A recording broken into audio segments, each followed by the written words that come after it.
Hello and welcome to Horror Rewind. This is Kelly Florence. And I'm Meg Hofdahl. And today we're talking about Shaun of the Dead.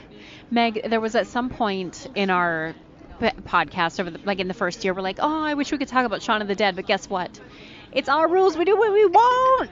Yeah, I mean, who's going to stop us, right? So why not? And also, it is older now. What year did it come out? It came out in 2004, so it's 15 years old. So I think that's definitely a rewind. Oh, yeah, that's a rewind. Shaun of the Dead. Do you remember when this came out? So my little Shaun of the Dead story is that, as you guys who listen know, I absolutely love Dawn of the Dead. And when I saw ads for Shaun of the Dead, I grimaced and said, I'm not seeing that. Oh, which is funny because, I had the same reaction when I saw the trailers for the new Sherlock Holmes movie with Will Ferrell and, what's his name? Why can't I think of his name? John C. Reilly? And I still haven't seen it, but I think that that's a different thing. Okay, so I feel like Shaun of the Dead is a love letter to George Romero and Dawn of the Dead. I feel like that Holmes and Watson movie was not. I don't know. I haven't seen it, so maybe I can't judge. Yeah, maybe I can't compare, but I do think it's different. So I think for me, I was just kind of like, the name Shaun of the Dead bothered me because I felt like it was kind of, remember, this was like the time of like Scary Movie and like all those like really spoof type things, and so I just thought it was gonna be kind of not my sense of humor and ridiculous and just not my thing. But then I remember Luke was like, no, it's getting really good reviews, I think we should go see it. I think you're gonna like it.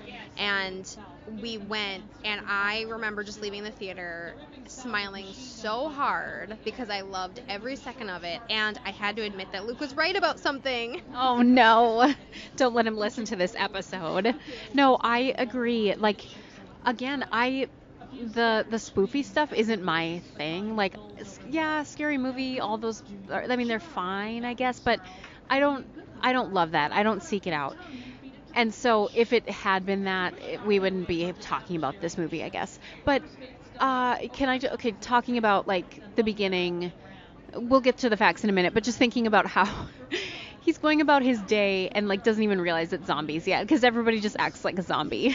Yeah, I love that. I love how they first set up like everybody's acting zombie like even before the zombies come, and then that one of my favorite scenes of all time when he gets up that morning to go across the street and he literally slips in blood when he's getting the pop out of the thing and he doesn't notice. And I was telling Luke after I rewatched this, I'm like, especially now that I'm in my mid-30s opposed to when I was 20 when this movie came out, I was like, it spoke to me on like this whole other different level about life and like the sort of directionlessness that he is at that point in his life and like how we allow that to happen to ourselves. And I don't know, I felt like it actually had a lot to say for a zombie movie called Shaun of the Dead.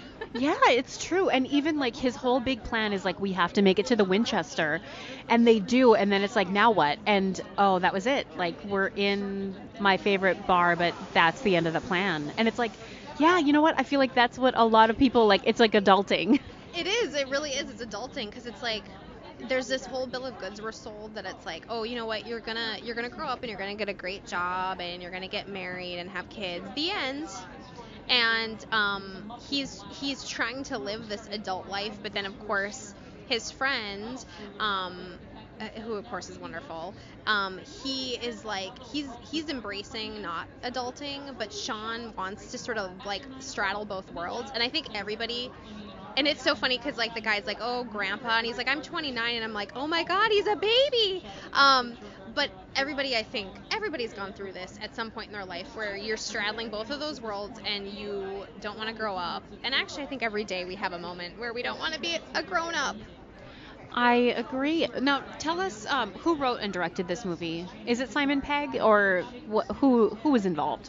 Okay, so it's directed by Edgar Wright, and oh yeah, he did Baby Driver.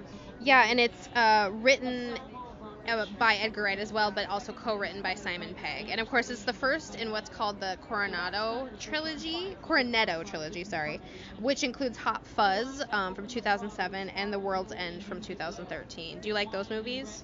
Not as much as this one. I know, I agree. I really enjoyed both of those movies, but this one is, I actually think Shaun of the Dead might be like my top 10 favorite movies of all time. Is that dramatic? No, it's so good. Okay, I have to talk about a couple more of my favorite moments. When his mom is just standing there and they were talking about like everyone like do your best zombie impression and she's just standing there and she's like, "Oh, good job." And she's like, "Wait, what now?" Like she wasn't doing anything. I love that. That is wonderful, and she's a great actress, and she's in Downton Abbey and like everything, and yeah, that is his relationship with his mother, and again, it's kind of that whole adulting thing too, and then like his whole stepdad situation and how he like never accepted his stepdad, and oh my god. And then I was gonna say that my other favorite moment is when he's like when his stepdad turns to a zombie and he's like, he's not my dad, and she's like, Shaun. He's like, no, it literally isn't. Like there's no part of him left in there, but then he does do something that's like super in character for him. Yeah, he turns off the music in his car, and it's just the comedy timing in this is so, and something too that I loved is I actually watched it with the subtitles on. I mean, just kind of because they were on. And sometimes when I do that, I almost appreciate the writing more. And the dialogue in this movie is so well written and so natural, and you feel like you know these guys. And just right out of the gate, well, even like, and they'll have little like gags like, well, it's not the end of the world. And then the hand, creepily hits the window. And there's just so many things. And I've seen this movie so many times. So, I mean, I didn't even really have to rewatch it because I know it word for word. But I think it just captures a certain sense of humor that I love. I love British humor, maybe not all of it, but I love, certainly The Office and those kind of things. And it also captures like this love of Dawn of the Dead. It's not making fun of it, yet it's still hilarious. I know it. That again, speaking of straddling worlds, it straddles that of like a love letter to it and appreciation of it, but also making fun of it, but in a way that is endearing and works. Now, speaking of The Office, another one of my favorite things is that Tim and Dawn are both in it. Martin Freeman and what's her name? Or Lucy Davis? No, Davis? Yeah. Who's also on Sabrina now. But Martin Freeman's barely in it. They just pass each other when they have like their doppelgangers. Yeah. That is so funny. Oh, and I love Liz. Like I love his girlfriend character or ex-girlfriend. I love the roommate. Like everything is hilarious to me. Yeah, and I mean, like every character is kind of going through that, like at least in that age group, they're just all going through that like ennui or whatever you want to call it, where they're all kind of like stuck in this zone of, I don't know, like Lucy Davis, she's a failed actress, so to speak, and so, of course she gives the zombie lessons, but she's not really up to anything. And then Liz is trying to grow up. She like wants this adult relationship, and she wants to quit smoking, and she quit smoking, but she wants him to quit smoking, and all these things where it's like they feel like real vibrant people. And so watching them navigate through the apocalypse like is so delightful, and you actually care what happens to them. I love it. Now, how did this do at the box office, and what was the budget? So the budget was $6.1 million, and it made $30 million at the box office, so that was good. And I think, my guess is it's had really good reception ever since then. And I know the only reason Luke convinced me to go was because it had good reviews, because that's important to him. What's the % fresh on Rotten Tomatoes, do you know? I'm not seeing the Rotten Tomatoes. Oh, here it is. 92%. So, yeah, that makes sense. Yeah. I agree. I think it's that good. So, what are some of your other favorite moments in this movie? I mean, all of it, but can you think of some more things that made you laugh out loud or made you feel something? I know, I'm like gushing. I mean, I love that it actually does have some gore in it. When they're out in the garden in the back and they're like, oh my God, she's so drunk. Yeah, like you think like, oh, they're going to realize it's zombies now, and they just think that she's drunk. And do they start throwing things at her even when they think she's drunk? No, they do the thing where she falls on them and they're trying to take a picture. Yeah. He's like, wait. He's like, ah, and they still think she's wasted. And then he takes a picture and then he pushes her off and then she falls back on the thing and then she comes up off the thing and she's got a hole in her middle and that's some great gore. And then and it was just so funny. And it almost like feels realistic because like too when they're coming out of the bar and like there's a zombie like eating somebody's neck off or something but they think they're making out or whatever, like that is what we would think, right? Like, of course. Our minds would not go to like that's, well, maybe our minds would, but most people's wouldn't. So I kind of actually like how it's sort of realistic. And I mean, yeah, like when a zombie's coming up to him, he just thinks it's like a homeless person and asking for change at one point. And so I think there's like that, it's almost kind of realistic in a way. Oh my gosh, what else do I love? I love the part with the Queen song that's going on the radio, or I mean the jukebox, and it's like really super loud and all the lights are flashing and they are like rhythmically beating the zombies with the cricket bats. Yeah, I love that. Oh my god, what else? We could just gush about this movie for days. And I think I really like the end too because I'm always saying I like when zombies kind of can like we were joking about the stepdad, like have a little piece of themselves, like their former selves. And I sort of like this idea of that they are somewhat trainable maybe, because then of course I can't think of his name, Nick Frost. He is a zombie in the end. He sacrifices himself. I mean, he's already bit, but he kind of staves off the group of zombies and he becomes a zombie at the end. And it's actually kind of okay because that's kind of the lifestyle he always wanted to live anyway, right? Yes, and you know that it reminds me because we talked about this a couple months ago, but of Day of the Dead and like Bub, and you know he's sort of like a pet, you know. Yeah, so he's like okay out in the shed playing video games. And like, and I think too, like not to get too deep, but I think they were trying to say a few things about how like there's this choice of like some people do like to be the zombies. Like some people do like they're okay with like getting, you know, they show people like, and it's funny because they're depicting all this without cell phones. People aren't on cell phones, which I mean you could make a whole other Shaun of the Dead now where we all look like zombies because we're on our phones all the time. But everybody like on the bus is just kind of zombie and staring out, and like they just go back to and from work, and you know like they're showing that there is that choice.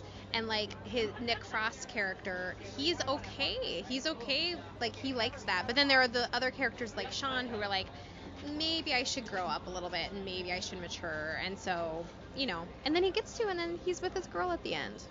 I love it, and I love that message too, and it's true. Like some people don't mind like doing the 9 to 5 and having their beer on the weekend or whatever, and you know what, that's fine.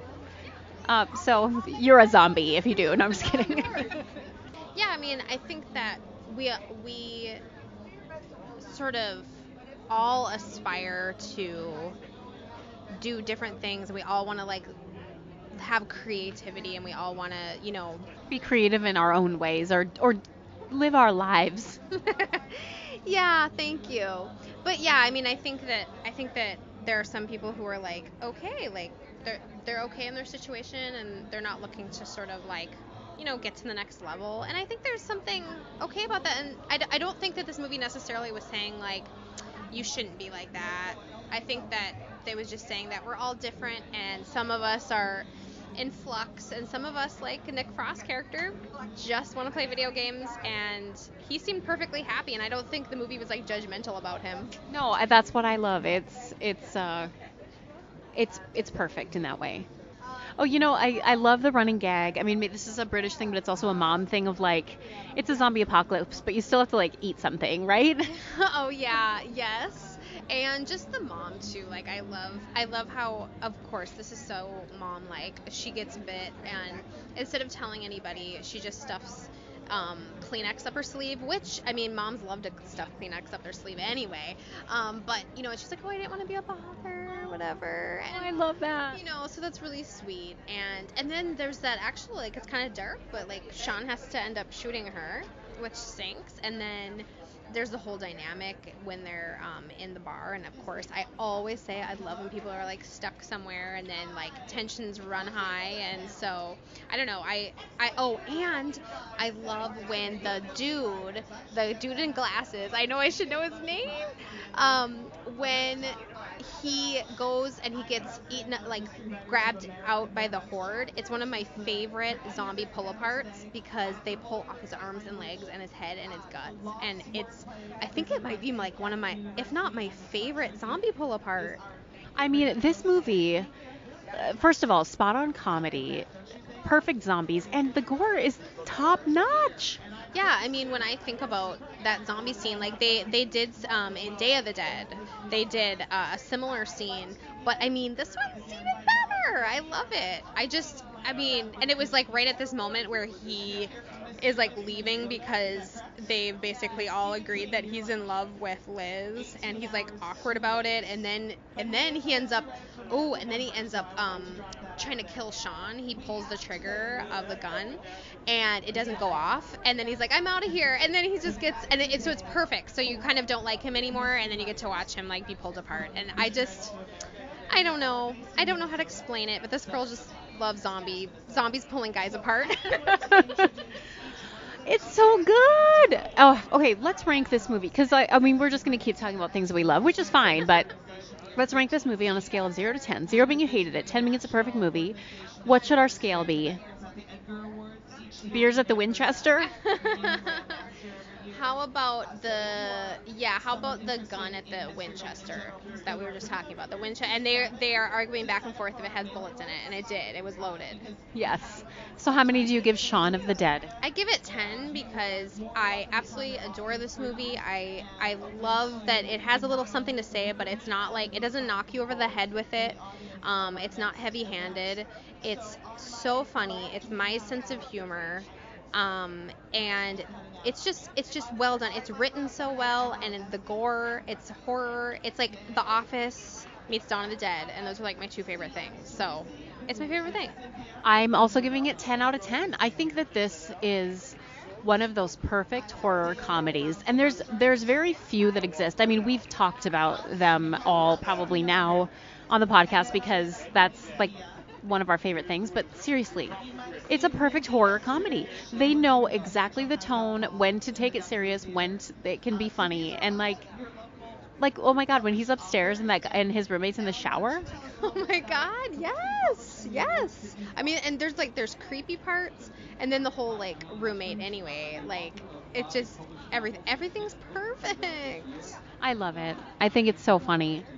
So if you haven't ever seen Shaun of the Dead, you need to watch it. But if you haven't rewatched it in a long time, check it out. And Edgar Wright is like famous now. I mean, I guess he was famous then, but like I feel like he's done a lot of, major things lately, and people know him. Yeah, and I mean, like I was saying, like watching it in my 20s and 30s, I feel like I got different things out of it. So I think it's always just worth a rewatch because it's so delightful. I agree. So rewinders, we hope that you're having a good week wherever you are, and your weather is nice on this hot summer day. Remember to visit our website, horrorrewind.com, where you can pre-order. They'll bring you to a link to The Science of Monsters, coming out October 1st. There's also a link to Meg's books, and follow us on all of our social media.